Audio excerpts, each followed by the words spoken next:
প্রত্যেকেই সদস্য, এদের সমন্বয়ে কমিটির বৈঠকটি ছিল। আজকে আমরা কিছু গুরুত্বপূর্ণ বিষয়ে এখানে আলাপ আলোচনা করেছি এবং সিদ্ধান্ত গ্রহণ করেছি। সেটি হলো যে এবার শুধুমাত্র নবায়ন নয়, আমাদের কাজ শুরু হবে আগামী 15 তারিখ থেকে, 15 মে থেকে 15 জুলাই পর্যন্ত এটি চলবে। সেটা হচ্ছে নবায়ন পাশাপাশি প্রাথমিক সদস্য সংগ্রহ অভিযান। আমি আবারও বলছি, নবায়ন এবং দলের প্রাথমিক সদস্য সংগ্রহ অভিযান। এই প্রাইমারি মেম্বারশিপ ড্রাইভ যেটা চলবে 2 মাস ব্যাপী, এটা 15 মে থেকে 15 জুলাই।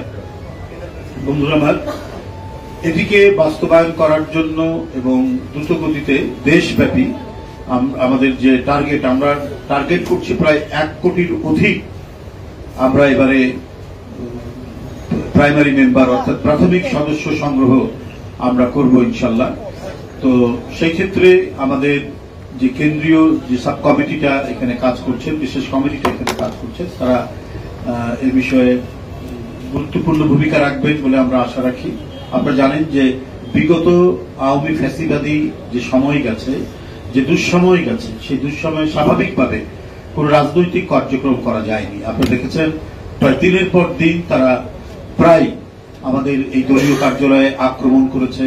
আমাদের যে অফিসের প্রয়োজনীয় যে জিনিসপত্র থাকে, কম্পিউটার, টাইপরাইটার, ফ্যাক্স মেশিন ইত্যাদি তারা ভাঙচুর করেছে।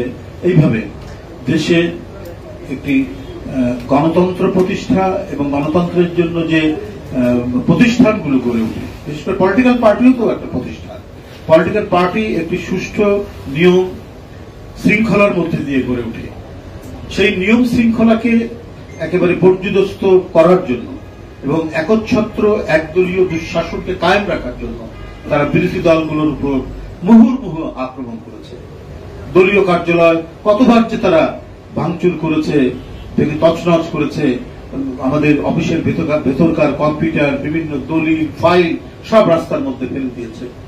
অনেক কিছু তারা এখান থেকে নিয়ে গেছে। তো সেই পরিস্থিতিতে আবারও নতুন করে পুনর্গঠন করা, রিঅর্গানাইজ করা আমাদের একটা কঠিন ব্যাপার, সেটা আমাদের করতে হচ্ছে। এবং সেই ক্ষেত্রে আমাদের দলের এই মুহূর্তে কত লোক আগ্রহী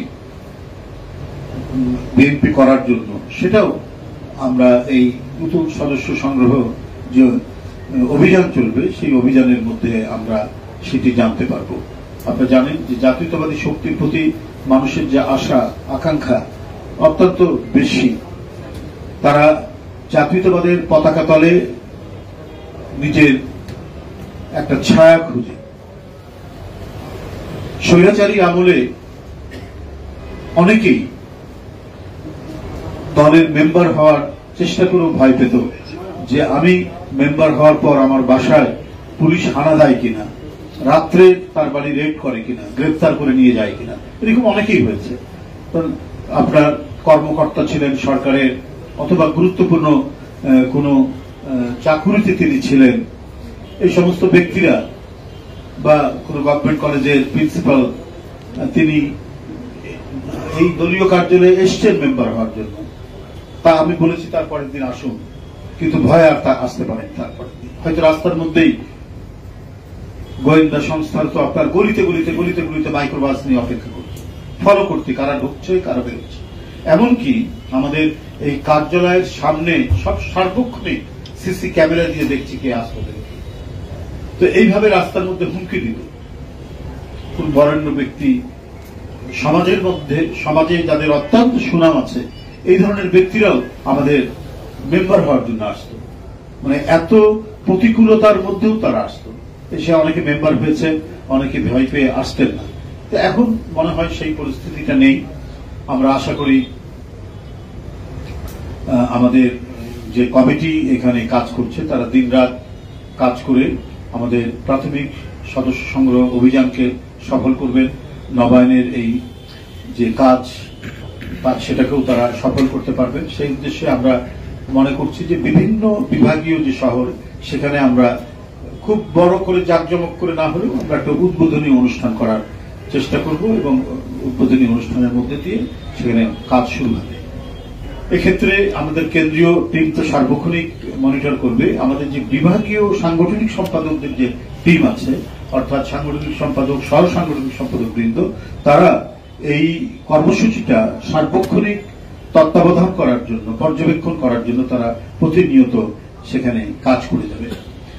এই ক্ষেত্রে সমাজের সর্বক্ষেত্রের মানুষ যারা বিএনপিকে পছন্দ করে, যারা বিএনপি মনা, যারা জাতীয়তাবাদী চিন্তা চেতনা লালন করে, তারা আগ্রহী হয়ে এই দলের সদস্য হবেন, এটা আমরা প্রত্যেকেই প্রত্যাশা করি। কারণ এখন শেখ হাসিনার সেই ভয়ঙ্কর দুঃশাসনের ছোবল নেই, সেক্ষেত্রে অনেকেই এগিয়ে আসবেন। এই এগিয়ে আসার বিষয়টা আমরা অনেকেই মনে করি। এই কর্মসূচিটি আমরা জোরে সোরে আবারও শুরু করতে যাচ্ছি। সেক্ষেত্রে আমি মনে করি যে গণতন্ত্রে গণমাধ্যম যে গুরুত্বপূর্ণ ভূমিকা পালন করে, রাজনৈতিক দলগুলোকে তারা যেভাবে সহায়তা করে, কর্মসূচিগুলোকে জনগণের মধ্যে ছড়িয়ে দেওয়ার তাদের যে গুরু দায়িত্ব তারা পালন করে, সেই দায়িত্বটা তারা পালন করে দেবেন। আমার আর বক্তব্য তেমন কিছু নেই। আমি আপনাদের সকলকে ধন্যবাদ জানিয়ে বক্তব্য শেষ বলুন। না, সেটা হলো যে ধরুন কেউ দীর্ঘদিন রাজনীতি করেনি, অথবা আওয়ামী লীগের আমলেও যারা হয়তো একসময় আওয়ামী লীগ করতেন, কিন্তু আওয়ামী লীগের এই দুঃশাসন, আওয়ামী লীগের বর্বরচিত কর্মকাণ্ড, লুটপাট, টাকা পাচার, এটাকে পছন্দ করেনি, মানে যারা করেনি এই ধরনের মানুষ, তারা আগেই আওয়ামী লীগ থেকে সরে গেছেন, তারা আসতে পারবে না।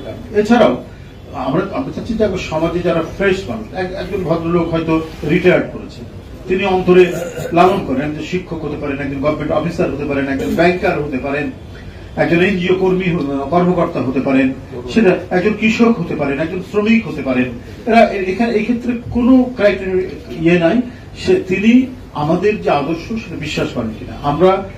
আমরা যে প্রাইমারি মেম্বারের জন্য যে রসিদ দেই, 20 টাকা দিয়ে যে রসিদটা পূরণ করতে হয়, এর সাথে এবারে থাকবে যেটা বললেন পদ্ধতিটা, এবারের পদ্ধতিটা একটা আবেদন পত্র থাকবে। এটা আমাদের কনস্টিটিউশন, আমাদের গণতন্ত্রে আছে, এবং সেটা ওই যে অঙ্গীকারনামা বা আবেদন পত্র বলি আমরা, এই আবেদন পত্রটা এই যে আপনাকে বলি 55 নম্বর পাতায় আছে।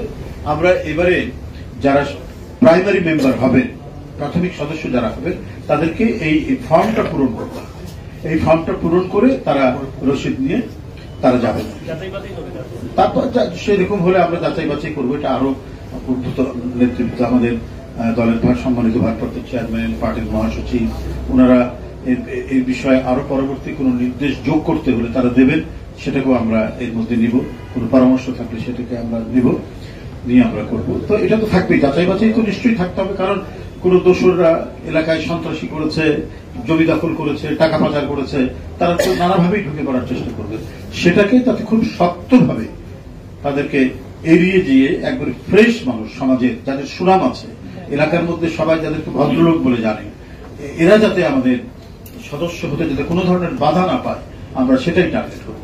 সেখানে মানে সজ্জন মানুষ যারা, হ্যাঁ, সেটা কৃষক, শ্রমিক, মানে যারা যুব তরুণ সবাই তো আছেই, হ্যাঁ, সবাই এর মধ্যে অন্তর্ভুক্ত থাকবেন আর কি। ধন্যবাদ। অন্য একটা বিষয় একটা ছিল, সেটা হচ্ছে যে ভারত পাকিস্তান একজন উত্তেজনা চলছে, এটা থাক, এখন আমরা এখন বলবো না, এটা ইয়ের ব্যাপার। আমরা আজকে এটার মধ্যে থাকি। আমরা আগের চেয়ে, আমরা যতটুকু জেনেছি ওনাদের চিকিৎসকের কাছে, আগের চেয়ে অনেকটা ভালো আছেন, এটুকু বলা যেতে পারে। কিন্তু একবারে তিনি আগে যেমন সম্পূর্ণ যে সুস্থ সেটা না, কিন্তু আমরা উনি যাওয়ার সময় যে অসুস্থতা দেখেছি, সেক্ষেত্রে হয়তো কিছুটা উনি আরোগ্য লাভ করেছেন। আছেনই তো, আপনাদের দলের